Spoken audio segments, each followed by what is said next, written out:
Now, finally we move to the two-bedroom apartment.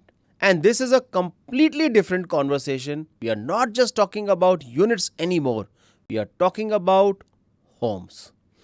We are talking about stability, community, and long term wealth creation.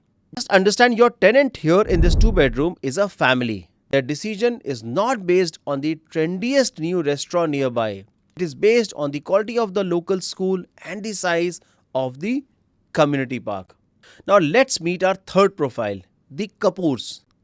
They are a family with a 5-year-old son. They were renting in JLT Jumeirah Lake Towers and found that the frequent rent increases were becoming really uncomfortable. Plus, most of the towers in JLT are now almost 18 to 20 years old and they wanted something newer with a stronger community feel. Now, their budget was up to 2 million dirhams and their goal was simple: buy a home in a family first community that would grow in value over the next decade. Rental yield was a secondary concern for this family. Their search was all about lifestyle. We explored several options, but they kept coming back to Town Square. Why? Because for their budget, the amount of space, the quality of the amenities, the huge parks, the cinemas, the family friendly restaurants, it was just unmatched. They got so much more for their money than they would have in older, more central areas.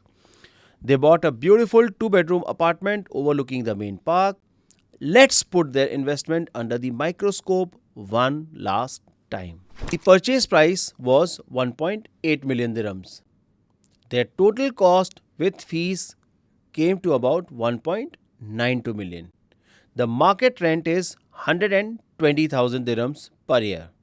So the gross yield is 6.7%. As we would expect, it is the lowest so far. Now, let's get to the net yield. The annual service charges were about 14 dirhams per square feet on their 1200 square feet unit. That's 16,800 dirhams a year. So, the net rent is 120,000 minus 16,800, which is almost 103,000 dirhams. So this means the final net yield is 5.4%. Now a pure cash flow investor like Alex might look at a 5.4% net yield and turn away. But the Kapoors are playing a completely different game. Their return is not just the rent, it is the stability. If they ever decide to rent it out, their tenant will likely be another family who stays for 3, 4, maybe even 5 years. That means virtually zero vacancy. It is a true set it and forget it asset from a management perspective. And the appreciation is where they really win. That 1.8 million dirham asset only needs to appreciate by 11% to make the same 200,000 dirhams gain. That would require a 25% appreciation on Alex's studio. They are building long-term, life-changing wealth, not just monthly income. They are planting a financial oak tree, not just harvesting a cash crop.